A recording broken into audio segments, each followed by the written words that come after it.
Trucking is the background of the focus that I have, and really in the captive model. And then from there, I took the captive model and realized that there was already other vendor partners out there that we could utilize to look at other successful captives for other industries. Some in moving, some in manufacturing, some in hospitality, contracting. So there's different varieties of groups that we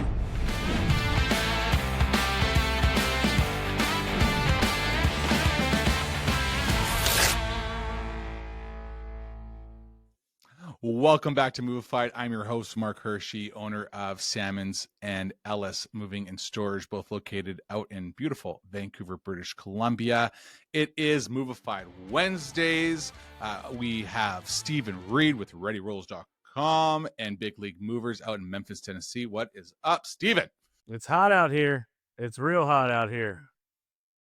It's ready to get to fall, but I'm enjoying the moves right now in August. We're going to send some Vancouver rain your way. Sometimes, our grounds get too dry and the gods think, oh, let's just like spit rain and make sure everybody's disappointed in Vancouver. It's a change, right? The attitude changes fast when it rains compared to when it's sunny. So it is just like a downpour today, but that's fine.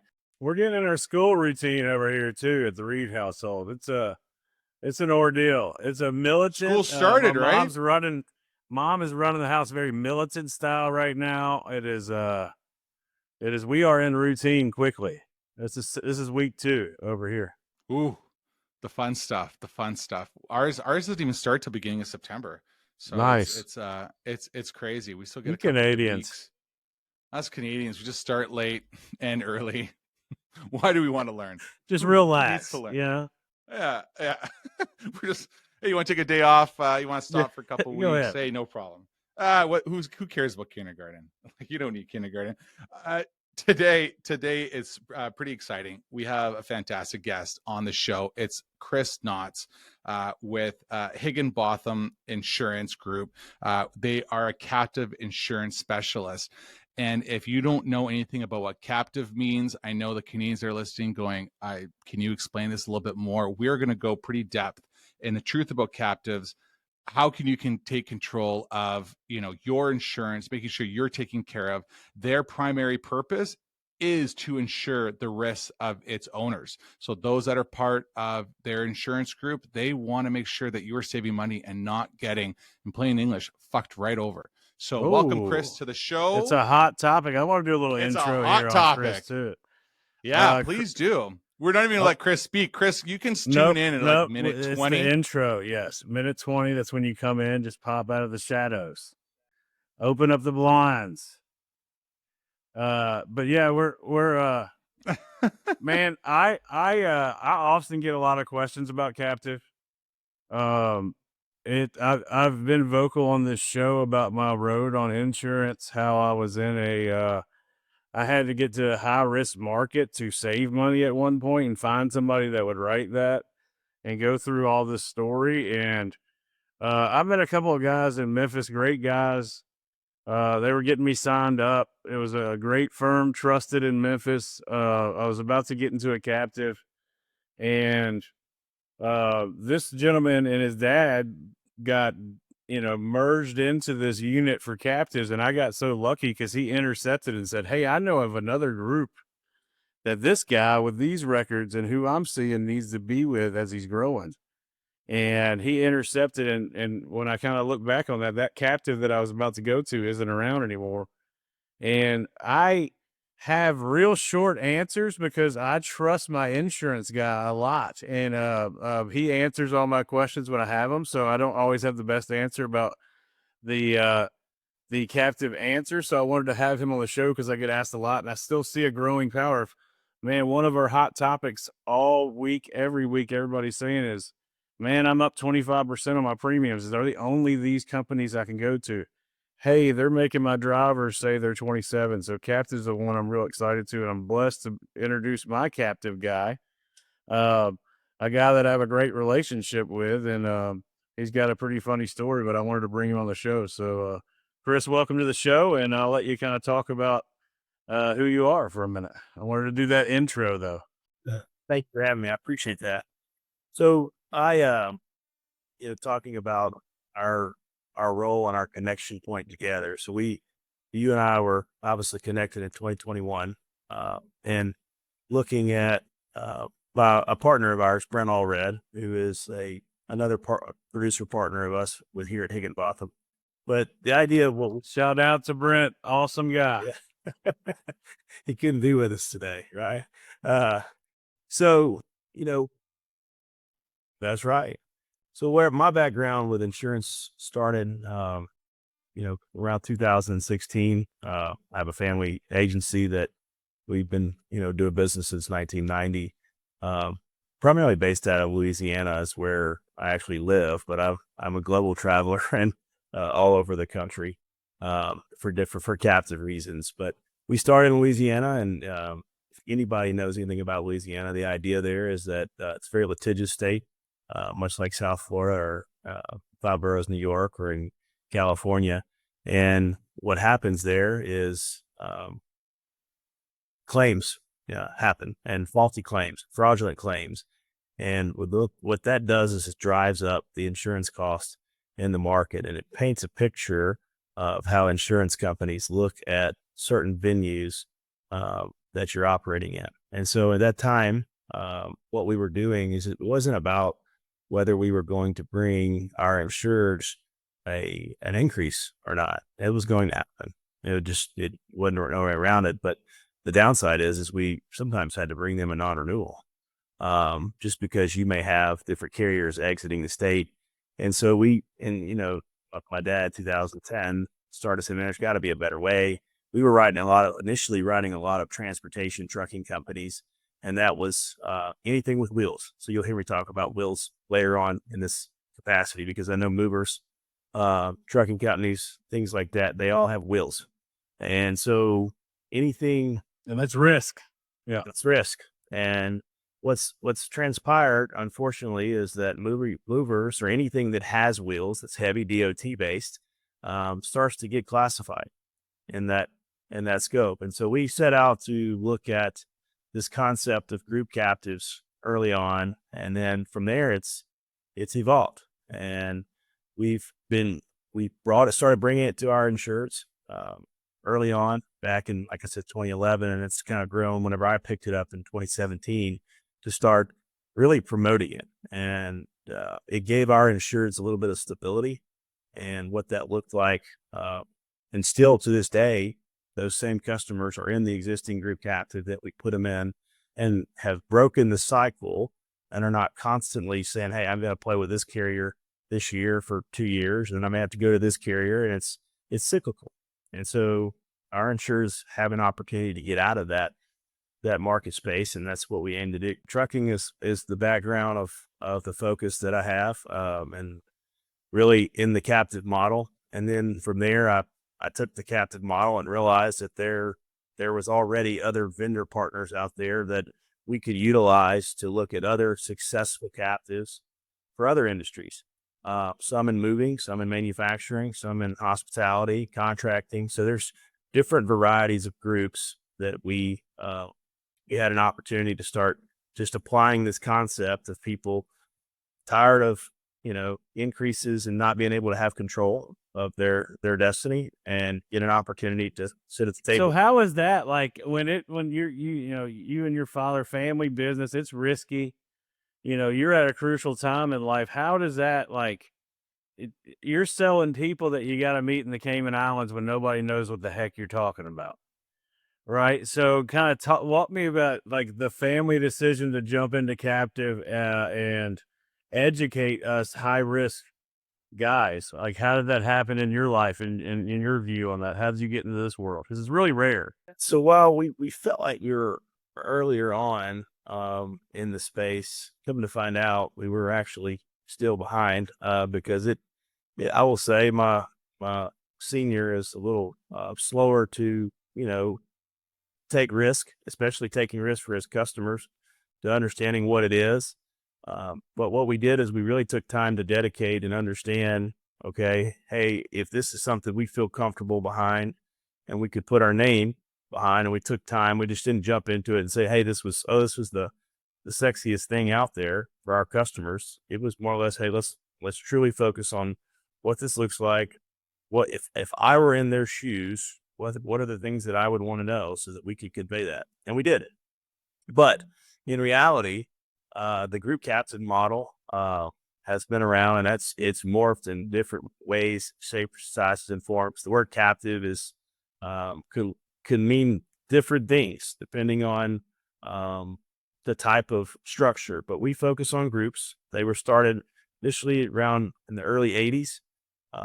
And that first two groups, Olympic or Raffles, you could hear interchange, but a group of like-minded insureds at some point in time in the 80s when workers' comp was hard.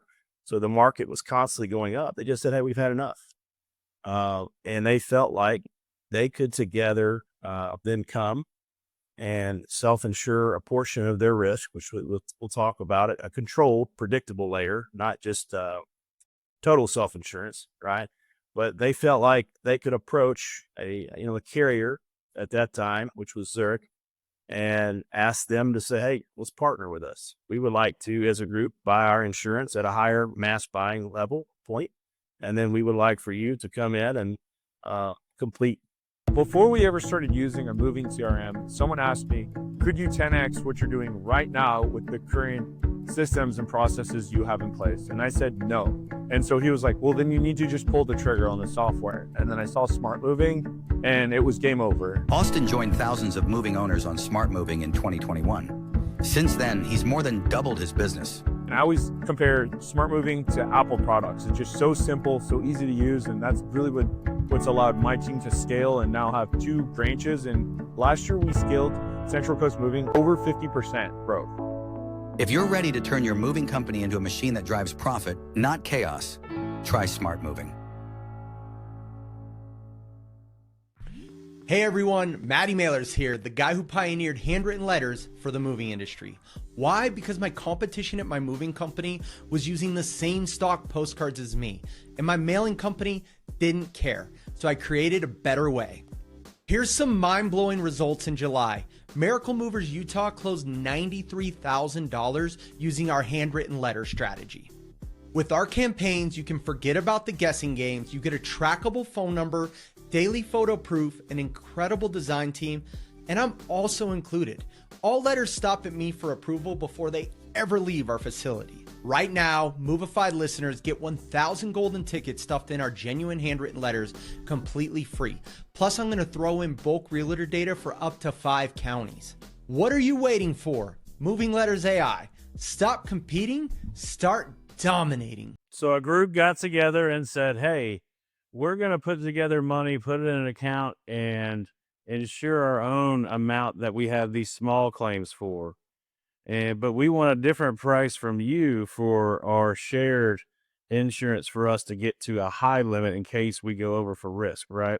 That's correct. So insurance companies today, while commonly people think that they look at severity of risk and the large losses, really what they do is they measure frequency.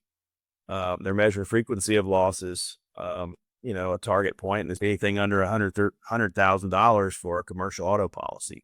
So the idea there is you're saying, well, how many predictable free throws? And it's hard to say, hey, I know this moving company or this trucking company or this insurer is going to have a $1 million loss in a span of 10 years. Today, depending on the states we run in, we know that it's going to probably happen at some point in time. We don't want it to happen, but it's probably going to. But we can't predict that. What we can predict is claims that are under 100,000, kind of like free throws on a basketball court versus 3-point shots, right? Or half court shots. And what you do is by predicting a group of business, and we use the law of large numbers. That's what Captives does, is you say, hey, I know, not by state, but by more or less industry. So in the case of movers, how many times, insured's going to have claims. And that's what we use. That's what the baseline for Captives uses to set the tone for how it rates. So they follow all the studies that the big insurance companies do and kind of follow that risk pattern and take out the unnecessary cost and say, hey, here's what we could do. on that understanding forecast, right? For simplicity, insurance companies are set up to be a financial risk pool. At the end of the day, they want to make a underwriting profit and they want investment income. So the idea of the group captive is it's set up to be nonprofit. It wants to actually work in reverse, and it wants to fund what it needs to pay for claims, kind of similar to like an escrow and a mortgage. And then it wants to pay its reinsurance partners and its insurance carrier partners for the large losses, a percentage that they agree to. And that's what sets the tone. At the end of the day, if or at the end of a certain point in time for maybe 2 year, 3 year period, once claims can get measured, the idea is that the members would receive back distributions or dividends or any equity that's left in their layer for good performance. So the A fund, when you do your research, an A fund is the amount of money that all of us put together as business owners that are in there, right? Am I got that right or I got it backwards? Yeah. No, that's you're on the right track. So when you think of premium today, insurance breaks down into two components. A traditional insurance company is going to break its premium down into what it needs to in fixed costs to make a profit. Okay. It's got to pay its reinsurance partners. It has to pay its fronting carrier. Has to pay its claims, its payroll, anything of a business. And then it has a claims pool that it's using to pay for claims that it really bases off community rates. So, Tennessee versus Louisiana, we know the cost of a truck in Tennessee is going to be higher than Louisiana, lower than Louisiana. But what they're doing there is they're also building in a profit margin. What the captives aim to do is inverse of that. They say, we want to build premium, not from what we need to be profitable, but what we need as a group to fund claims in our claims funds. And so we call them claims funds. And above that, then you pay the fixed cost of the captive, which equals premium. So you start essentially with the group's own loss experience saying, hey, we're best in class. Now, at the end of the day, we know that it doesn't matter the industry of the business. It really matters. I mean, I could take a group of restaurants and I'm going to have the better performing restaurants and I'm going to have the bottom tier restaurants. So it's the same with any industry. And so captives are aiming to focus to say, hey, let's take the top 20% of an industry and focus on those. And you fund instead of all those guys that are fund your not doing the safe things, they're bringing our premiums up, whether we are doing the right things or not, right? Because the main three moving companies are insurance companies that provide the moving companies. They're considering everybody when they do all of our renewals in the industry and all their clients last year. That's correct. They look at their book portfolio, and then an underwriter will give you credit for, depending on if she likes you here or there, or he likes you, one of the two. So in the captive space, going back to your funding comment, so we do have claims funds for the group. So let's suppose that a policy that you buy a $1 million auto policy, and you need to put out a certificate of insurance to your vendor partners. And so we need to buy a policy from an A-rated carrier for $1 million. And the captive breaks things up in splits, because we want to say the most expensive part of the $1 million is closer to zero. So the group may say, we'll take the first 300,000 or 400,000 of a loss, depending on the group that it's in, how long it's been set up, the maturity of it, so forth, the size of it. But let's say that they say, we'll take the first 300,000 of a loss, and then anything above that, we will pass off to our reinsurance carrier, because we don't want to take on a loss as an individual group or an insured over 300,000. So that's where the reinsurance carrier comes into the fold. But underneath that, that's where the captive exists. That's where the captive layer is thriving with the membership that, in the one that you're in with Summit, for example. Summit has, it's been around since 1994, and it has close to 250 members in its existence. different sizes and makeups, not all movers. So I will specify that, but it does have a good amount of moving companies in there. But that 300,000 and below, that's what you need to fund for claims. That's what sets the premium tone. So we can't even know what the reinsurance costs and all of that is prior to until you set And your that's as a premiums. group So that fund, that's the part that doesn't move. The first part that we all put in there, we have some admin and things like that. We can get that money back if we're safe. But the second part, we're paying one of the That's big correct. insurance companies, and that's not a variable, but it goes down a lot because they're not having all those small claims risk.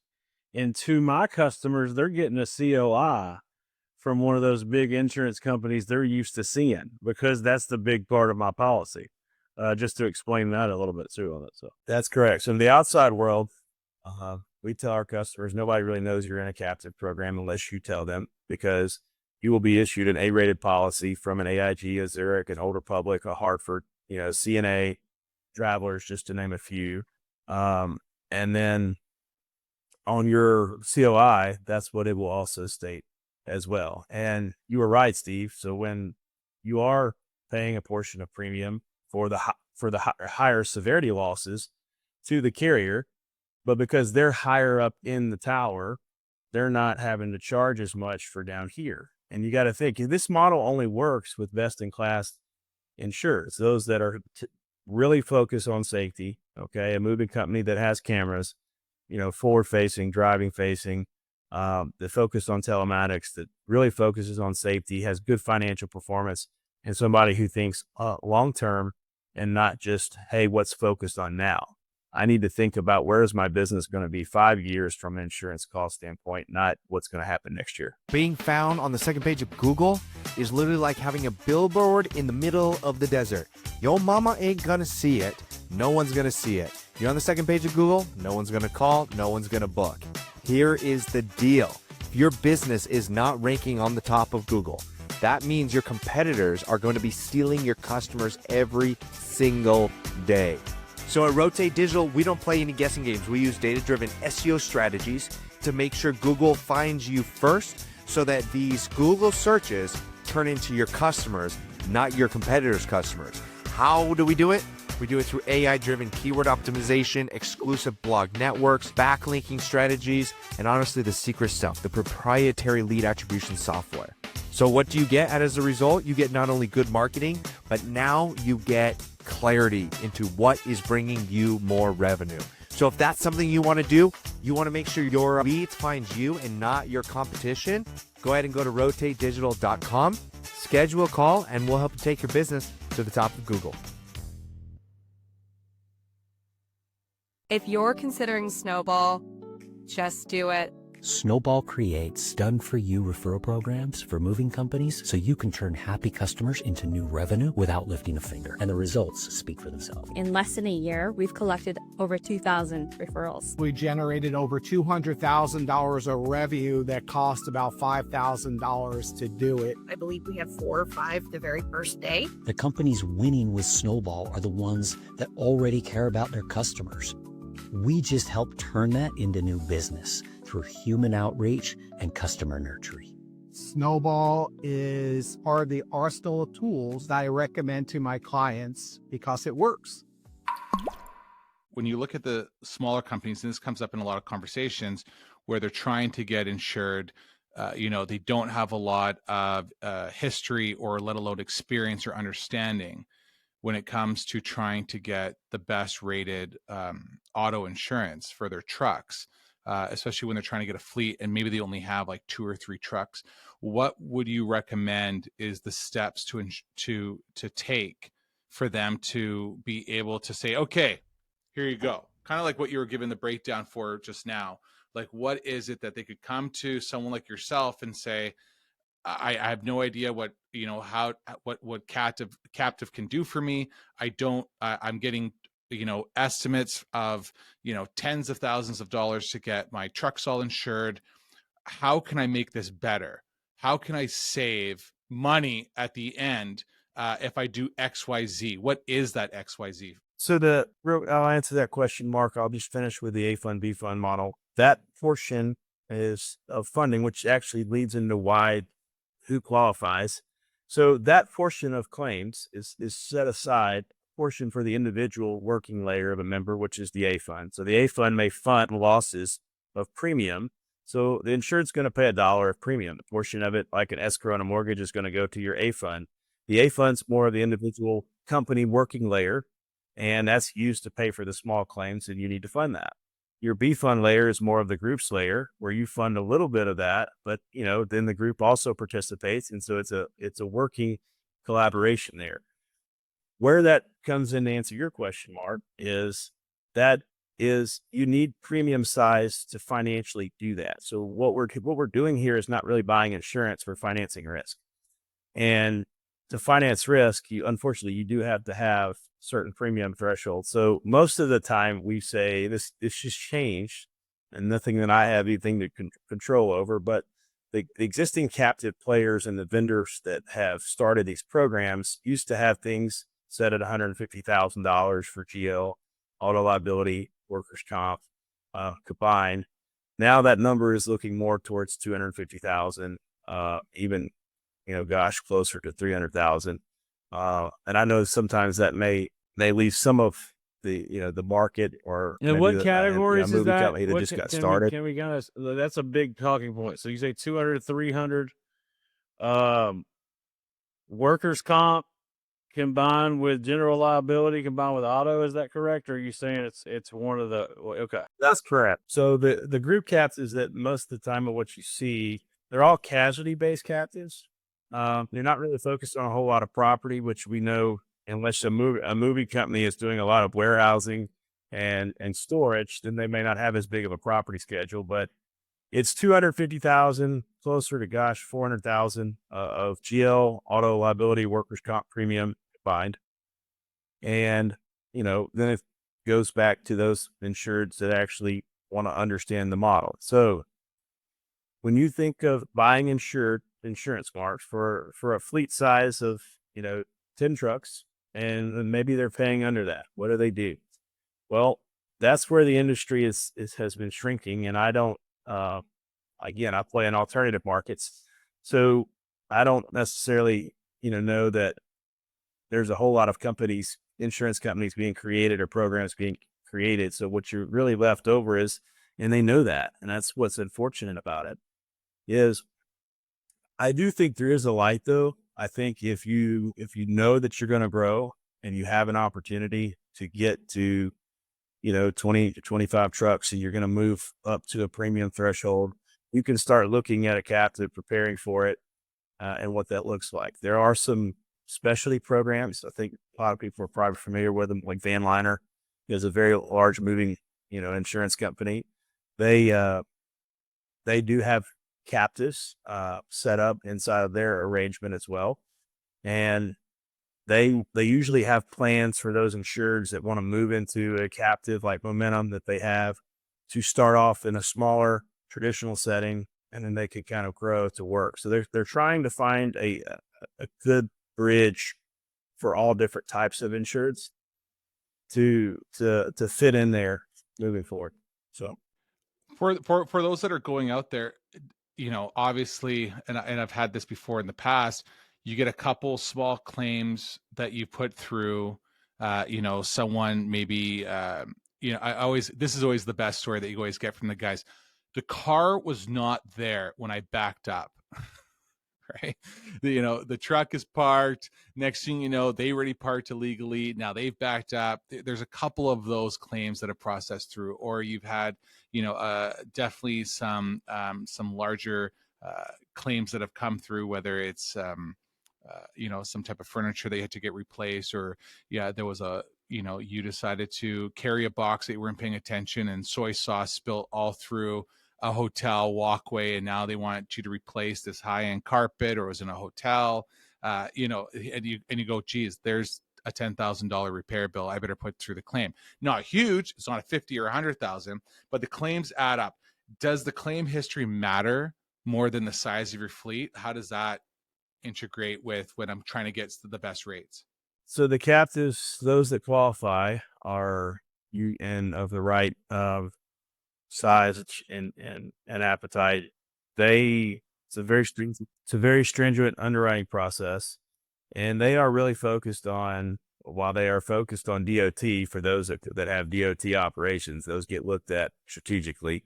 The biggest thing that I will tell you that qualifies you the most is having cameras. I can't talk about their comment on the soy sauce spilling on the carpet, but I can comment on auto accidents. And while I know it's another burdening cost on a already thin margin business, the cameras do save you in the long run. It's a perfect example. There was in a group text message the other day, one of the movers sent this video that had the cameras in the cab, and they're watching the driver. They put the blinker on. They're about to turn left off into their yard, and out of nowhere, a state policeman comes flying by at 80 miles an hour. Does a quick turn to avoid the truck from turning. You see the state trooper fly down this like almost cornfield and then flip his vehicle, and it's like all caught on camera. And they parked their truck, they got the crew from the office, they went out to go check, make sure he was okay, everything was fine, but it could have went completely sideways had there been no camera to show proof that, hey, listen, he didn't have his sirens on, or, he came by flying fast that he shouldn't have, way above speed limit. The guys had done a full stop. They had their blinker on. They were about to turn. He came out of nowhere. It was all caught on camera, right? And a lot of us now, we want things on camera all the time. But when a situation happens and you have captive insurance, can one bad accident, let's say he smoked that police vehicle, the truck is completely, the whole front end is done, and you're now looking at basically a write-off of your truck, can that completely paralyze the situation? Like, will you be out? Yeah, you eliminated from the captive space forever when that happens. Is my whole fund we're going to keep going. Did it get drained now? Yeah, a couple of questions there. I'll just push it in two parts. To finish the concept of what qualifies, because then we'll get into the segue of how that affects you, and they're both tied together. So it's a very stringent under. Mark, Chris is a perfect guest for us because he's an insurance guy, true and blue, right? So he's not going to let a detail skip by on that side. You'll see that this is a great testimony to that. So I appreciate it very much. But you're a perfect guest for us. Keep going. Sorry. You mean basically just keeping us focused, right, Stephen? Like you and me, we're like, hey, here's 10 questions, and he's like, I haven't even finished the first one, and you're like, that's okay. Skip to number 6. Yeah, go on. All right, go ahead. Underwriting and claims is looked at. So to get into the program, you're looking at 5 to 6 years of an insured's individual experience. So an insured does need to have 5 to 6 years of their own experience to basically set what they need in their lower level fund, which sets the tone for premium. That is divided into the number of trucks or risks that they have on the road. And that's how you measure risk, is you're saying, hey, I want to know how many losses over a 5 to 6 year period to the amount of trucks do I have on the road, and am I consistent in that? And that gives me a prediction or a predictor for the future. So that is what that does, is it, by setting the tone, is it insulates the membership. And this is what people appreciate about captives, is when you are placing yourself in you versus the insurance market, that's the contract between you and the market, right? You and that carrier. In the captive setting, what happens, like in the case of Steve's in there with a group of 250 other insureds together. And when the carrier is underwriting the captive, they're not underwriting Steve's company. They're underwriting the captive as a whole. So if I have, 5 or 10 of the 250 members that have large losses, well, that means the other, 240 didn't. And so it insulates, and you're treated as a group in underwriting versus a large loss. So one large loss, and while you're in a captive, to get in, they're not gonna say, hey, we're gonna kick you out. but doesn't mean they don't have a system of checks and balances. And what that looks like is every captive is set up in a manner. Some of them, it could be a classroom setting. Everybody knows how, who's who and how they're performing, who's in the front of the class, who's in the back of the class. Some of them allow transparency, but they have some anonymity as well, just for business practices. But at the end of the day, mostly everybody can see how everybody's doing in the captive and what it looks like. And, it's a rowboat. We're all rowing on the same team together to keep our premium costs as a group down so that our reinsurance partner doesn't charge us a higher percentage. But if I look back and I say, hey, I got one guy rowing in the wrong direction, well, he's not a part of the team. Okay. He's being counterproductive. So what does that look like? Well, that doesn't mean one claim. Insurance claims are going to happen. I go back to that scenario. If you run enough trucks up and down the road, unfortunately, you are going to have an accident. That is not something you want. Okay. It could be 10 years, 15 years, 5 years. It's going to happen. So the captives know that at some point in time, we don't want to penalize for that. We penalize for frequency of losses. And if you start to group risk share in multiple 4 to 5 year trends, it's a long-term play. It's not just 1 year to the next. And if they do have standards, so Steve's captive has a metric system that everybody really runs under for auto. That's a common thing. So everybody's running auto in there. Do they have cameras? Are they driving safe? What's their scores? What's their DOT regulations? Various things that go down and check the boxes along with performance. So it's a group metric and participation. They don't, unfortunately, they do require Steve to come to board meetings. And yes, they are outside the continental U.S. from time to time. And I kind of, the naive Canadian in me that, is learning about captive and trying to get a good understanding. And stop me if I'm wrong, you get to know who's all in your group. Yes. And that's correct. To me, when you have a group, it's like a team and you want to hold each other accountable. You're not going to be like, hey, let's go gang up on Steven because he had like 3 accidents last month and we're now having a board meeting. So let's, have a big stern talk to him. But it's also one of those things where if I was in the same group as Steven, there's the possibility of phoning up and being like, hey, is there anything I could help you with? Like, is there something that you're struggling at? Do you need help trying to find better drivers? What are you doing differently? And work on best practices. I've had some of my boys send me something about flipping their truck and then call me 2 weeks later and be like, hey, can you get me with your captive guy? And I'm like, no, not in my group. So you do hope they're picky, right? Because the money comes back at you, right? You want to be a stable captive and insurance company, you got to be pretty picky on who's in there, and you got to be pretty diverse. And that's what Chris's group does a hell of a job on, is making sure you're getting in a group that's safe for you and your org on that side. And my other follow up to that, Chris, is when you do have a good group, and that's like where you set yourself apart from the others by looking into strong detail, seeing, okay, is Big League Movers a perfect fit? What's the process? Group I want to put them in. They go through this at the Rigorous. end of the day. What is there? Because I'm spending, let's say, 500,000 a year, maybe I'm spending 200,000. I'm spending a lot to be part of this group. What's my kickback if everybody's doing really well? Like, am I getting something back? Getting in the bowl. Am I getting like, because to me, everybody hears insurance and they're like, yeah, great, see you later. It's just like life insurance. You're like, you only get something when you die. You're like, it's going to somebody else, or something. There's really no kind of big kickback. About what percentage are you able to but get if you're not back? playing it right, so are you getting something back annually? Like, how does that work? So we'll go back. So we're gonna you're fine. Keep us online. Keep us online. Keep going.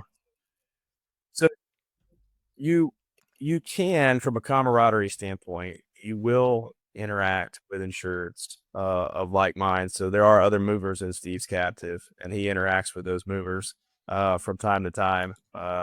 You know, in whatever setting, it's not just conversation about you know, what type of insurance, and they're sharing ideas with each other. So it does create more or less a cooperative type. I've learned so much in my group, just different unique businesses all in it, and leaders who have set their companies up off thousands of dollars just starting there, and now their companies are huge in my cats. So I've learned I look forward to that trip every year in my group just to learn stuff from people, and Chris, who's usually there with me. So captives are because we're all in it together, and there is this part of this outside of insurance. There's this other aspect to it. So we do have meetings, but when it comes to the concept of distribution, so let's talk about risk, right? With yes, Steve got his first dividend check back this year. I don't know if he actually knows it, and I can't recall it off the top of my head, but he did. It takes get a minute for them check to back make sure this they don't year. have claims on that side to close out. Yeah, so claims don't close instantaneous. So there is a little bit of an incubation period between when a member joins a captive program to when they actually get that first distribution check back. And you can think, the various states and the litigious nature that they're in and the statute of limitations for that. So if everybody had a 1-year statute of limitations, we would seek distributions back faster, but we don't. We have different makeup. So we don't always have, in Steve's captive, he's got all of those members that are in the group are from all across the country with different states, different regulations. So you really need a time. And so Steve has been in his captive for, 4 years now. And as we're starting to receive his first distribution from his first policy period back. But I don't want to set false expectations, because in what we call guaranteed cost or traditional insurance, that is what it is. Okay. You get a quote from an insurance company, and they offer you a price to take on all your risk or anything that goes on during that 12-month cycle. And at that point in time, if you have claims or whether you don't have claims, that's whether insurance carrier is profitable. In the captive space, it is a risk versus reward component. So I don't want to get people confused to say, oh, I could pay this premium and then, there's no downside. No, there is, but it's like a ceiling. It's a fixed model. We call them stoploss captives. Much like the co-insurance in a health insurance plan. If you ever went to the doctor and you had a out-of-pocket that you had to pay, right? So you may go in at a certain point of premium that is in the middle that the actuary and that the carrier has set, and then you're trying to work down. Usually in those numbers, some captives could be 50% of premium. Some of them could be 65. Steve's is closer to 65% of the dollar that he pays in goes into funding between him and the other members. And the best case scenario is that, he's going to recoup 65% of that dollar. Give that. Okay. So probably Mark, unlikely. Think about that. What you spent in insurance last year, just the thought of making 65% of that back is where I was like, hey, what's going on here? What is this that people are talking about? Why is this buzz? And then when you look into it on brief, and I'm not saying this quote, this was years ago, so it may change. I hope we don't, it's on the internet, so I don't want to get sued. But like, you find out the big companies are in captives. FedEx, all the large companies that you see have their own captives in all these groups. And you're like, wait a minute, what am I missing? And just kind of going down this journey, my biggest fear I wanted to kind of tie into that Chris and his group kind of came in, they looked at my 5 years. I had a lot of big dumb mover questions. I just couldn't get my head around it. But I was so worried what I built could be at risk off one wreck. Right. So Chris had to sell me that this is no different. Like, if you have that big wreck, you're not going under. Right. That was my big thing. So is our personal money at risk when we're at a captive? And then he was able to help me out. Is there a big upfront payment to join the captive? And so kind of walk me through how y'all helped me in that group and answered those questions, because I know those are pretty trigger points for So there's three components to answer that question. So captives are risk versus reward. So everybody really likes to say, hey, I can focus on underwriting profit. I can focus on the distributions I get, but that's all claims driven. Okay. There is a downside, and it's limited. Okay. Where if a member were to have excess claims, what's funded for them, then they could have to pay back in what we call the form of assessments over a period of time to replenish their fund. Think of that part like an escrow in a mortgage. When taxes go up at the end of the year, what's going to happen? Their escrow is going to get calculated because they didn't fund enough in the escrow. So that concept could apply. We walked Steve through that, but we showed him where his stop loss is. So every year he knows going into a policy period for 12 months that he is starting at a certain point. He has a floor that he's trying to work down to, but he also has the downside of a ceiling, and he knows what that looks like. But he's also betting on himself because he thinks he's doing all of the right things. He's taking care of his business. He has the right people in place. And the odds are 4 out of every 5 years, he's going to hit on the downside than on the upside. And so there's that part of it. So captives do have a little bit of a risk. There is a buy-in cost. Most group captives usually have a share of stock or capitalization that they require you. That could vary depending on the group that looks at you. It's not there to be an extra cost. It's just there to capitalize, and it sits there. And if you ever leave the group, then it comes back. And then the last component is collateral. So there is a small percentage of premium that's charged as collateral, because anytime you have downside risk, like I just explained, where you have a scenario where a member could owe money back and to the group, and let's say that they went bankrupt or they left or they said, hey, I'm not paying it. Well, that's a bad debt situation to your fellow members that are in the group. So the captive does ask each member to post a small percentage of collateral premium as collateral via cash or letter of credit to suffice. So I like it. But no personal money is tied up. So every business writes a policy. Yeah. You're going in as a shareholder, as an entity. So Big League Movers went in as the main shareholder. Steve Reed was not. None of his personal assets were tied up to the group. It's all a function of premium and financial statements. So most of the time in captives provided twice a year for you to be able to see the transparency of which. And I'm able to cover all my other businesses that I own 50% or more under my same captive group. So my LLCs that I have set up in my holdings companies set on that. When Steven goes to these Cayman Island trips, like is he doing like sketchy stuff on these trips? Right. It's not the firm. It's not Tom Cruise. Well, this was a question that came in actually, I think, from your wife. So we want to clarify this. Like what's happening? What do we have to do? Why are we in the Cayman Islands, which is the most beautiful place in the world? So when I am there, I'm taking pictures and I'm swimming with the dolphins with Chris. I mean, it is Cayman Islands. I couldn't recommend more. But there's no Tom Cruise firm stuff going on. So it is. No, we do. The purpose of this is most of the captives, cruises? The group captives are. Yeah, most of the captives are set up on in Cayman. That's just where it started. You have some captives that are coming on now. They're domiciled inside the U.S., but in the 80s they just set them up in Grand Cayman. And that's where the captive manager sits. That's where the banks sit that house the funds. And it's just really for ease of doing business. And then the third thing is on that, Cayman does not have a corporate tax. That doesn't mean that when members receive distributions back, because they wrote the premium off as a whole, that they're not going to get taxed. They will at ordinary income because you're a U.S.-based shareholder. But what that is doing is it's taxing the individual member at their tax level, and not at some giant corporate tax, whereas what happens within the States.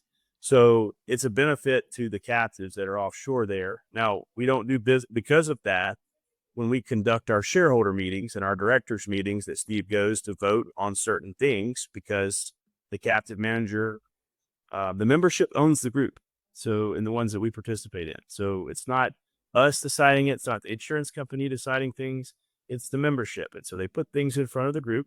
Now, Steve does this. Not all things go the way that you want them to go because 50% of the membership governs. There's been some times where Steve was against some things. But at the end of the day, I think everybody knows I'm vocal. Is that you at least... I'm a Southerner and I don't know when to shut my mouth sometimes, right? So, you never guess it. I'm at least going to do a little campaigning. But we are having... There are days where we are sitting in a board meeting room or in a large conference room, 6 hours, 7 hours of the day, and going through various business things because the captive is technically an insurance company and it needs to vote on certain things. And then there's downside time. So there is time where, because you're in a beautiful place, and it may not always be Cayman, it could be, Banff, or could be, Whistler as a popular destination.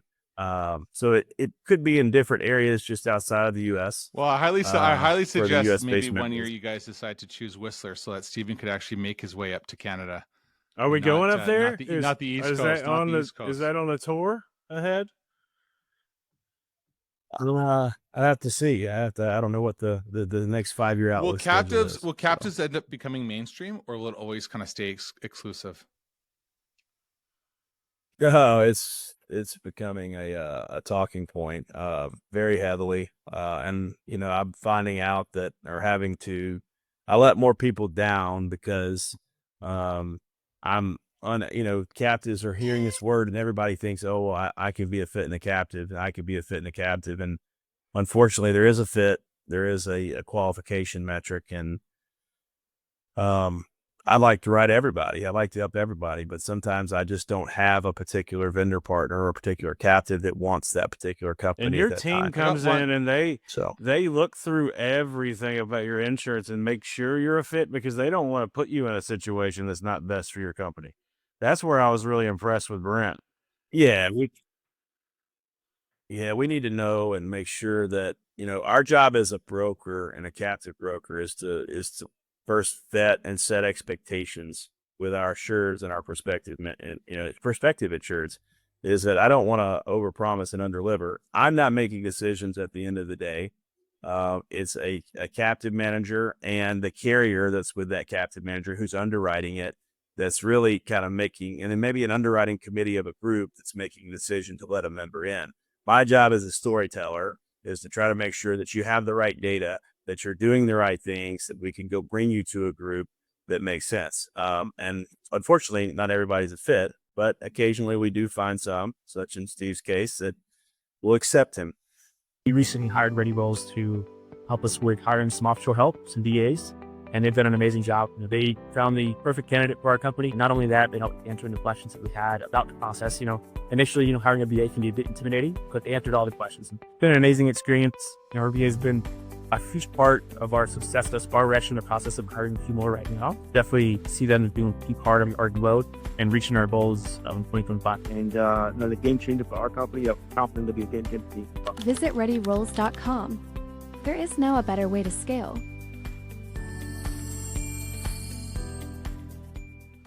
Why has and I'm asking this for everybody listening to this, because we're all thinking, especially if we're safe and we have a good history. And guys, no judgment. We all have, and insurances know it, the 1 out of the 5 years, right? Everybody has the one off year, it seems, in a 5-year period. It seems like you have that where everything kind of stacks up. But if I'm listening to this, why has my underwriter not told me to go in a captive? What would be a reason my underwriter wouldn't suggest that being best for my company? Yeah. So, some more and more agents and brokers are starting to become more affiliated and or to use the concept or try to place insureds into captive programs. It's not a popular topic. I will say that agents get paid commission usually by carriers, and those commissions are could range from 10 to 15%, depending on what line of coverage it may be. So sometimes it may not be conducive to them. Ding, ding, ding, ding, ding. Focusing I on the wanted to ones share that one point. If your underwriter skirts this question and you're qualifying, ding, ding, ding, ding, it's a less percentage they make off captives. I just wanted to point that out. That was alarming to me because I kind of hung around at a point that I probably shouldn't have. We charge, we're in a business, so we can't do things for free, obviously. But as brokers, there's a lot that goes in behind the scenes in captives. There's a lot more service work, not just in. Yeah, Chris's group is it's part of my team. They are. We're on a first name basis, and not because we have a lot of claims. They're on top of things for me. But we look at things from a business standpoint and we say, that's okay. I'm not looking to 10 to 15%. I may need 7% or I may need 8% in a fee that I get because I'm going to have more payroll and more time committed from my team involved in a member that's in a captive, because at the end of the day, I've got to be able to look at a 5-year run and they've got to be able to say, hey, we were profitable. And then I gave them everything I had for them to have that opportunity. At the end of the day, sometimes I can't save insureds from themselves. Okay.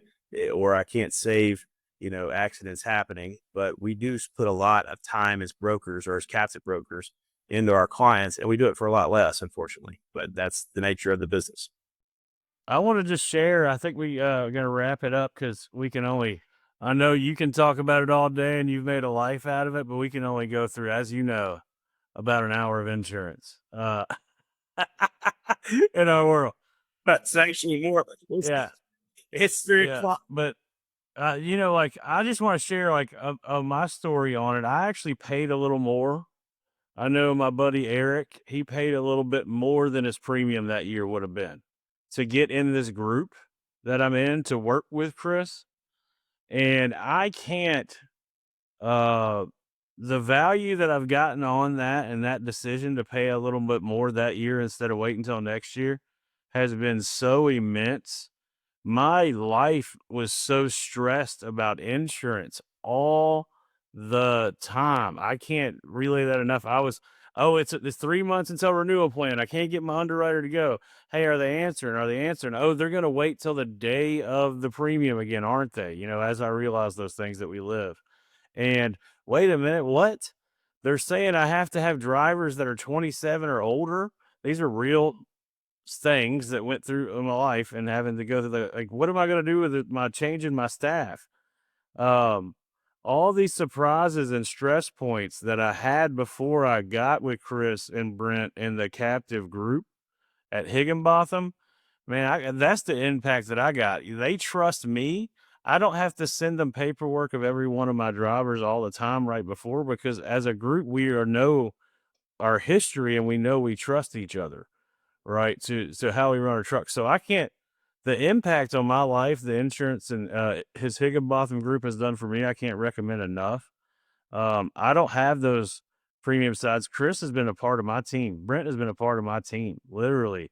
They say your insurance guy's not your friend who doesn't do trucking. Your insurance guy should be on your board of advisors.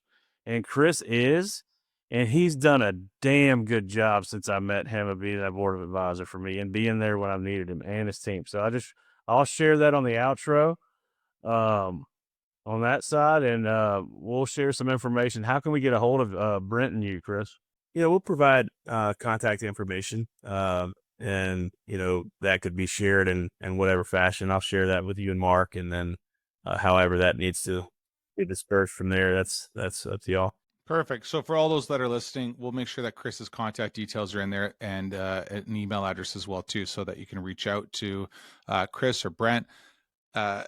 It's really been a pleasure to have you on here, Chris, because one of the big things that I find when you find whether it's insurance, whether it's finding the right CRM, finding the right types of programs, having a good SEO guy for the internet, when someone can sit down, it was funny because I took a new moving consultant around with me, and I did an estimate with her, and she said to me after, she goes, you really sit there and give the customers so many moving tips and really educate them on ways to save and ways to fix, how they can move their items without damaging something, and what you can do, and all these different little tips and tricks.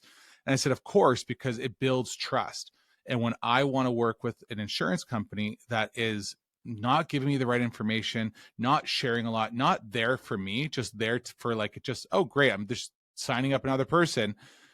I want to have that trust that Steven has with you, Chris, right? And your team.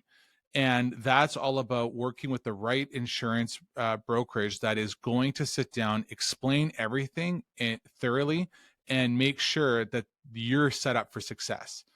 And I can totally see that by speaking with you today. So I really appreciate the time that you've taken out to share to all those that are listening and watching, because a lot of them go, is captives for me? Is this something that I can do? How can I get more information?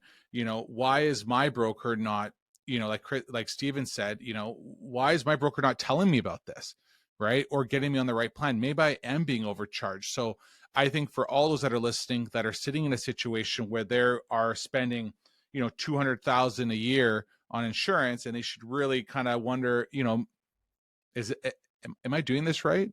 Is this the right relationship? Something else is right. Is this the right relationship? We're going to have the contact information for Chris and his team to be able to reach out to you, or you reach out to them. And if you're sit in a captives right now, share your comments. We'd love to hear from you. Is it working for you? What's not working?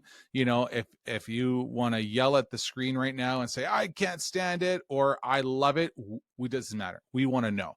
And I kind of also want to tee off too, Steven, I think we're pretty busy September 10th. And September 10th, if you're not busy and you're looking at your calendar going, I got nothing going on, you should be in St. Petersburg, Florida, September 10th to September 12th for the Moving Titan Retreat. Absolutely. Be there, be square. We will be there. We will have the podcast set up. We are so excited to be. The lineup is fantastic. Steven is talking on a panel. I'm on there. It's going to be exciting. I'm on a panel, and they're giving me 30 minutes. Can you believe that? I mean, can't believe it. You think I'm going to squeeze something in 30 minutes? What are the odds, guys? I got somebody following me. I got to figure it out. I will run up on the stage at minute 29 and pull you off and just stand there looking at my clock going, all right, buddy, time's up. And it's about leveraging my network. Like, that's a tough topic for me to throw in 30 minutes. I got to go hometown dominator style again. I love it. And you should be dominating these type of conferences. This is where you get to connect. This Come out and meet us. We're going to be everywhere. You're an independent moving company, or even part of a van line. I mean, I remember the first time I went, I felt like I was the only van line agent there. And the connections, the learning, the tools that I walked home with, even if you walk home with one, it is well worth it. And the relationships. So can't say that enough. Come holler at Mark and us. There.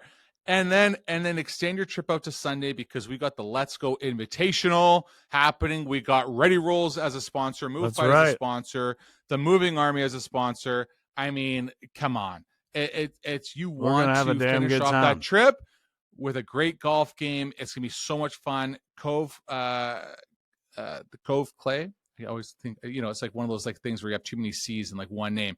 The Cove Clay Golf Resort is a beautiful course. I spoke to the owner earlier this week, and she's excited to have us there. A couple of Southern boys aren't going to judge you on mixing up some C's there, so we just are going to roll with it, Appreciate it. I appreciate it. And for all those that are listening, hey everybody, stay movified. And until next time, we'll see you again. All right, thanks, Chris.